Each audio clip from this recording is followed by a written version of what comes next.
Krásný den, já vás tu dnes vítám.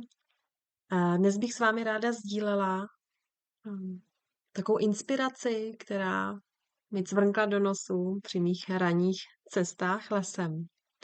A tou inspirací je téma autenticity, téma vlastního kouzla, téma esence. Vlastně něco, co se v poslední době skloňuje v mnoha pádech z různých úhlů pohledu, něco, co je ve velkém vyzdvihováno, oceňováno, ale zároveň se trošičku tříští s tím, co vlastně očekává nebo chce společnost. A já osobně vnímám autenticitu jako čisté osobní kouzlo, esenci, kterou každý z nás má a něco, co my můžeme vkládat do čehokoliv, co tvoříme a do veškerých situací, kterými životem prostupujeme. Vlastně, co to je to ono? Jak to poznáme? Objevil se mi krásný obraz, kdy vlastně to, co je naše, to, co je to autentické, tak má dokonalou schopnost rozeznít jakoukoliv buňku v našem těle.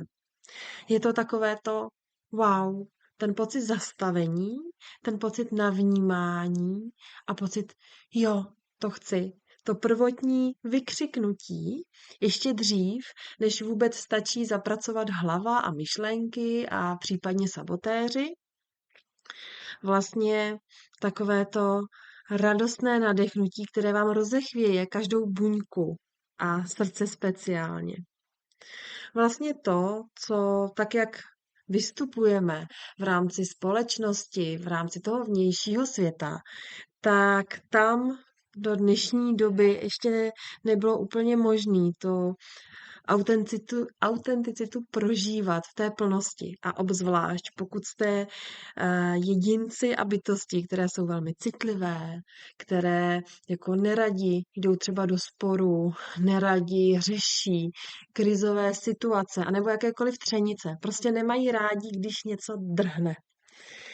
A ta společnost, tak jak plyne, tak nejjednodušší je plout s její proudem. Ale nastal nám čas, kdy už ten proud jako úplně nechceme sledovat. Už pro nás není úplně komfortní běžet v těch kolejích tak, jak jdou. A čím dál víc se vracíme do toho svého středu a vnímáme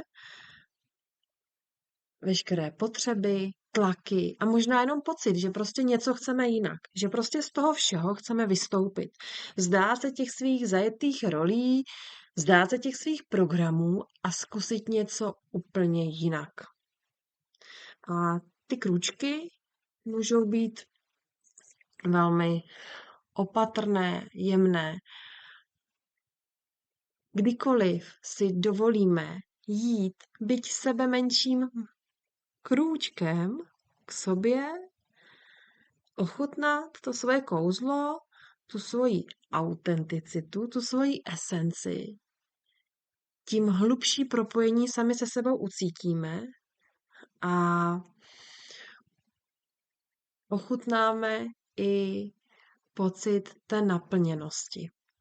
Není potřeba teď, tady, hned všechno ze sebe setřást a prostě si říct tak a od teď už jdu jenom sama za sebe. To většinou v tom životě vůbec nefunguje. Může to být jenom chvilkový jako silný impuls, ale většinou potom se stává to, že sklouzneme a vracíme se do těch starých programů, vracíme se do těch svých kolejí. Ale když docházíme k drobným poznáním, dá se je směřovat, dá se s nimi zacházet, dá se je postupně hlouběji prožívat. A to je rozhodně to, co si přejeme na různých úrovních našeho bytí tady.